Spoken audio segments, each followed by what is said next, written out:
Engineer 775 working on another battery backup system here at a retreat. This is a place that I've done some work before installing a generator, and you've seen, I think, part 1, part 2, part 3. I might as well make this part 4. This is part 4 retreat design. We put another one of the Schneider Xantrex XW 6000 watt inverters and a solar charge controller. And so you've seen this before if you've watched any of the other installations. So what makes this one different? Possibly at your home you already have a generator that is maybe an auto start generator, that when the grid goes down it automatically kicks on. So what we wanted to do here, if the grid goes down and the generator automatically kicks on, we didn't want to have to run the generator forever.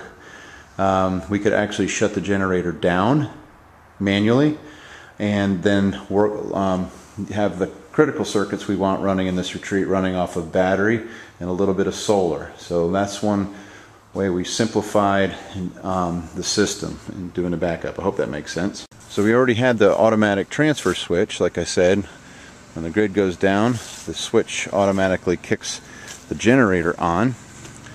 So the generator will come on, and what we're going to do is when it's running is satisfy the batteries and charge those up.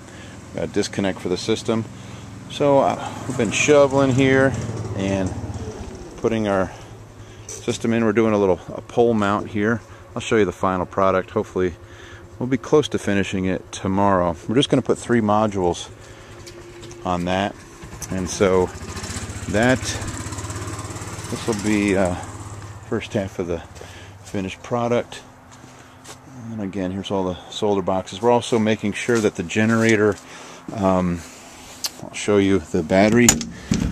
You can see it, but there's a maintainer. Put a circuit in here for the battery maintainer and also for a block heater for cold days to make sure this baby starts up. And down here in the basement, this will be the secure load panel. We haven't run the circuits yet, but we are going to pull them out of that box. And there's another box too. So just going to run the secure loads in this panel. Hopefully 12 to 13 circuits will be on the battery backup. I can say it. Okay, just put up a 4-inch pole for the top of pole mount solar, and we ended up, I want to run a 2-inch conduit on this one. I know it's overkill, but if we ever wanted to add more solar to the system, it would be easy to pull through that line.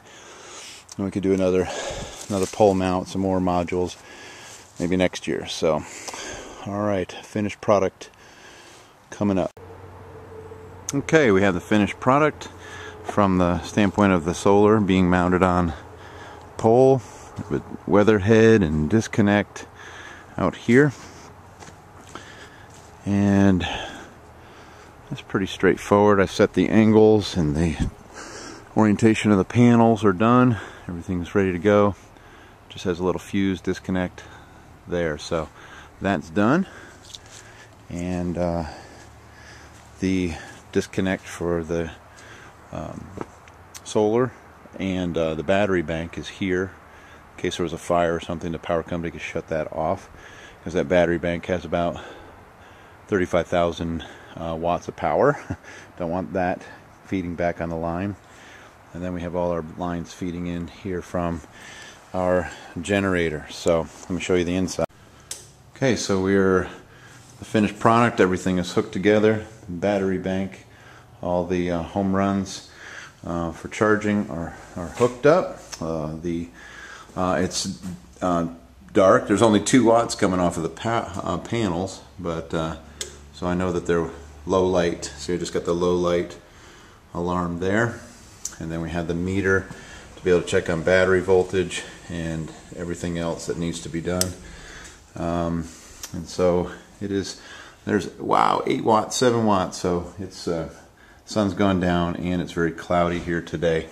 So that's back up and running. Okay, final product. Again, this is the diesel generator running the system. It's on automatic start, One thing I'm having to do for this customer is get I'm going to get another deep sea electronics control board, and we're going to put it away in a Faraday cage. That's another little twist to this. We're going to add that. Also, this didn't come with a block heater, and I really need to put one on. So what I've done is I put a battery maintainer on here, and we're also going to add we got another put another box in here so we can put a block heater on this generator. Again, 4-cylinder Kubota, 30 kW, non-turboed. Pretty straightforward, very simple.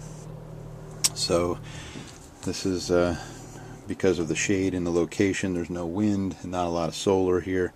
We chose to go at an 1800 RPM. A very good diesel generator for the backup standby system. Okay. Just simulated a grid down. We've shut the grid down. Generator's on, and batteries are charging. They're running the entire house the way they want to. And then the generator is actually charging the batteries right now. And so they could probably go, if they're conservative, they could run their secure load panel and a little bit of solar. It depends on what they're doing, but run a half a day. It'll really save a lot of fuel by having a secure load panel in here and a battery bank backup. So everything's working great. Okay, this is what we've done. We've taken circuits out of 2 of their panels, and we've brought them over to the secure load panel. We actually put a bunch. These are all on the battery backup solar and generator system, and you can see it's pretty much full.